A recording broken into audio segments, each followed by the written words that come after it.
Topic ये रहेगा कि बहुत सारे लोग मुझे मिलते हैं, फोन करते हैं, बातचीत करते हैं, व्हाट्सएप करते हैं।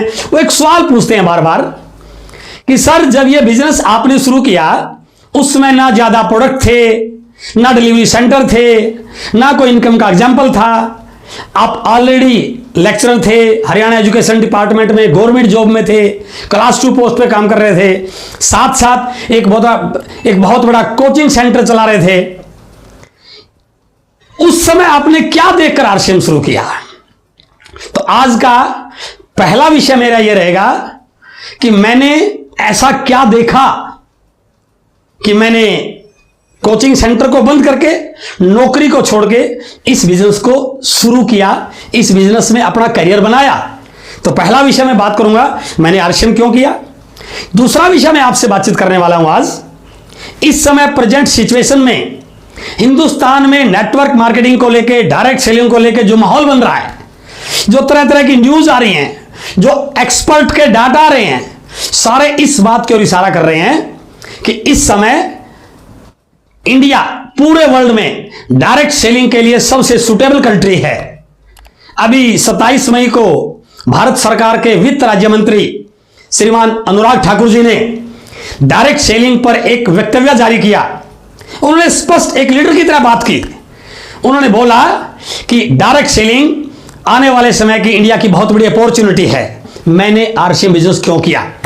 मेरा परिचय, नाम श्रीचंद अत्री, हरियाणा का रहने वाला, पिछले 20 साल से इस बिजनेस के साथ काम कर रहा हूं। नेटवर्क मार्केटिंग के बारे में मुझे कोई नॉलेज नहीं थी। आज से 20 साल पहले जब मैं हरियाणा एजुकेशन डिपार्टमेंट में मैथ लेक्चरर की जॉब पे काम कर रहा था, साथ में कोचिंग सेंटर चला रहा था, मेरे एक साथी ने, मेरे एक दोस्त ने, जब मैं कोचिंग सेंटर पर कोचिंग ले रहा था, मुझे आरसीएम बिजनेस का मार्केटिंग प्लान दिखाया। क्योंकि मैं इस फील्ड को जानता नहीं था, तो मुझे लगा यदि पूरी बात सुन ली गई तो एक कोचिंग का बैच खराब हो जाएगा। मैंने बिना पूरा प्लान देखे इस बिजनेस को ज्वाइन किया, क्योंकि ज्वाइन करने के लिए सिर्फ 5 पेंट लेनी होती थी, एक किट मिलती थी 5 पेंट के, और 2, 4, 5 मिनट में मेरी ज्वाइनिंग होगी। मैंने एक फॉर्म पे साइन कर दिया, पीले रंग का एक फॉर्म आता था, और मेरा बिजनेस ज्वाइन हो गया, मेरा बिजनेस स्टार्ट हो गया। लेकिन ये स्टार्टिंग नहीं है। मेरा कहने का भावार्थ क्या, आपको ज्यादातर लोगों की ज्वाइनिंग किसी भी प्रकार से हुई हो, ऑब्लिगेशन में हुई हो, समझकर हुई हो, तर्क वितर्क दे के हुई हो, जैसा भी हुई है, ये सिर्फ ज्वाइनिंग हुई है। असली स्टार्टअप होता है उस व्यक्ति को किसी मीटिंग या सेमिनार में लेकर जाना, जैसा मैं अक्सर बोलता हूं। और मुझे कुछ समय के बाद एक मीटिंग में ले जाया गया। मैं फिर रिपीट कर रहा हूं, मुझे एक मीटिंग में ले जाया गया, क्योंकि नया व्यक्ति जाता नहीं है, वो बहुत सारे बहाने बनाता है, लेकिन ले जाना पड़ता है उसको। और यदि आप उसको ले जा पाते हैं तो वही मीटिंग में जाके, उसी सेमिनार को देख के उसके डाउट्स क्लियर होते हैं, वो बहुत सारी बिजनेस की बातों को सीखता है, और वहीं पर वो फैसला करता है कि मुझे बिजनेस करना चाहिए या नहीं करना चाहिए। और जब मुझे मीटिंग में ले जाया गया, बहुत सारी बातें मुझे सुनने को मिली, बहुत सारी चीजों को मैंने देखा, बट मेरा इंटरेस्ट नहीं था, तो ज्यादा चीजों से मैं रिलेट नहीं कर पाया। लेकिन जैसे मैंने पिछली वीडियो में बताया, पैसिव इनकम ने मुझे बहुत मोटिवेट किया। लेकिन उसके बाद एक ऐसी चीज, एक ऐसा वक्तव्य, एक ऐसा डायलॉग मुझे सुनने को मिला जो सीधा यहां लगा। और मेरा मानना है कि मीटिंग से 3 काम होते हैं।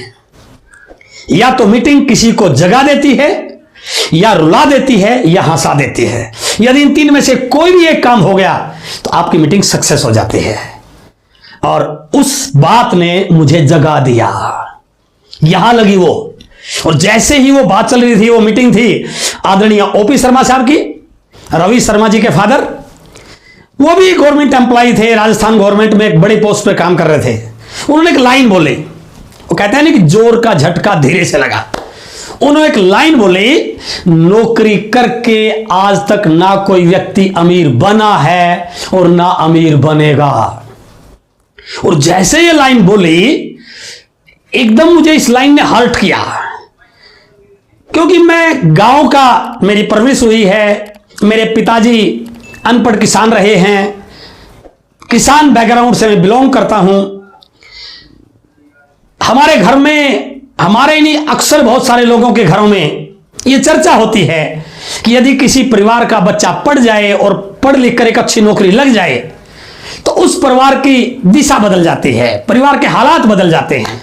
और जैसे ही मेरे पेरेंट्स ने मुझे पढ़ाया और मैं लेक्चरर लगा, तो मेरे लिए एक बहुत बड़ी खुशी की घड़ी थी ये। मेरे परिवार के लिए एक बहुत बड़ी अपॉर्चुनिटी थी कि हमारे घर का कोई बच्चा लेक्चरर लगा है।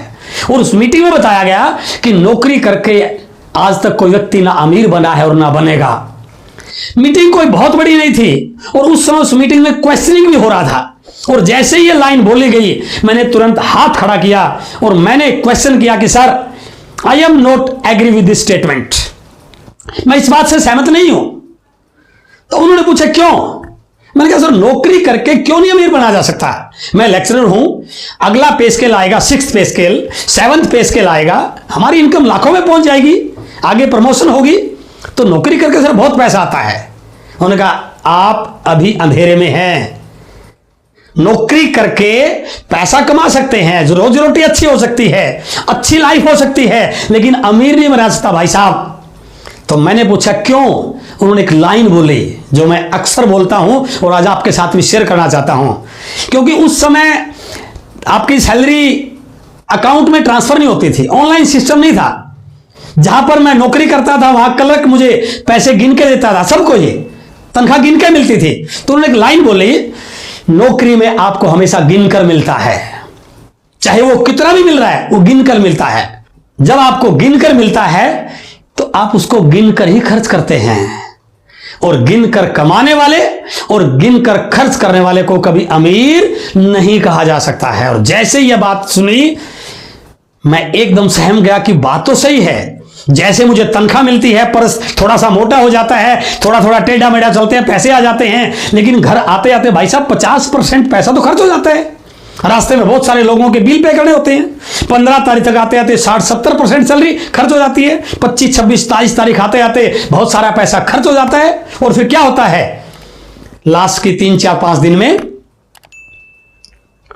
पर्स की जेब में, पतले वाली जेब में, छुपी हुई जेब में एक 500 का नोट 4 बार मोड़ के रखते हैं हम, और छुपा कर रखते हैं इसलिए कि यदि ये टूटा तो गया, और यदि उस समय घर वाली बच्चे को डिमांड कर दे तो हम क्या बोलते हैं, 2 दिन रुको, 1 तारीख आई और फिर अमीर।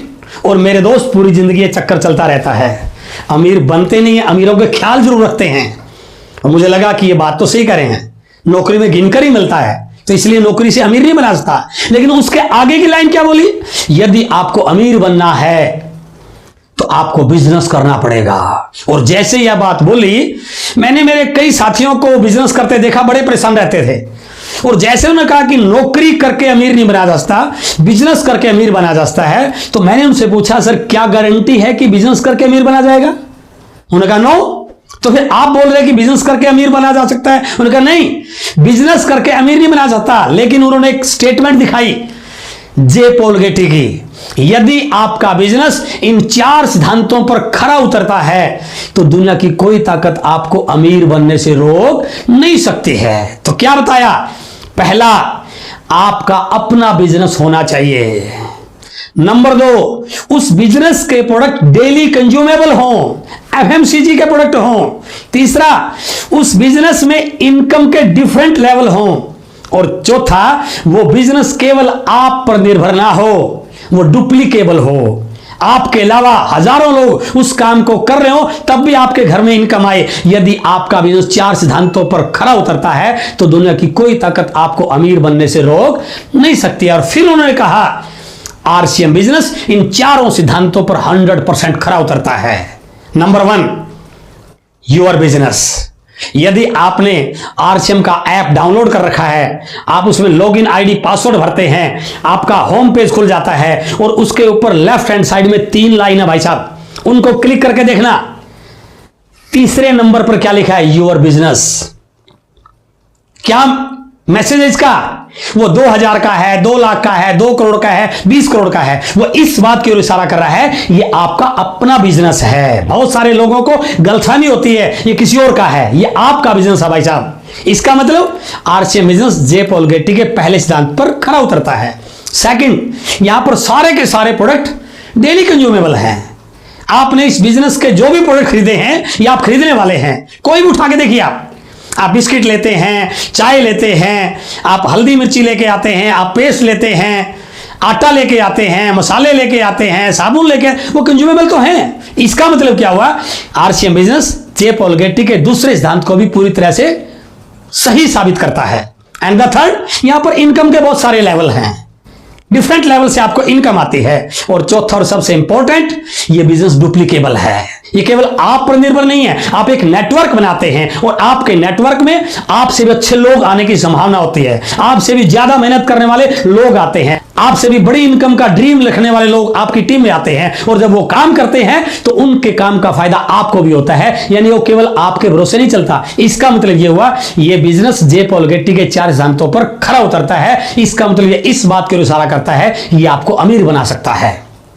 और जैसे ये बात आई, मुझे लगा कि मेरा काम जो मैं कर रहा हूं वो तो मेरे एफर्ट से चल रहा है, वो तब तक चलेगा जब तक मैं मेहनत कर रहा हूं, लेकिन यदि मैं इस बिजनेस को करता हूं तो ये मुझे अमीर बना सकता है। और वहां ये बताया, ये बिजनेस ट्रांसफरेबल है, उसके बाद आपके बच्चे के नाम, उसके बाद उसके बच्चे के नाम, पीढ़ी दर पीढ़ी की इनकम दे सकता है।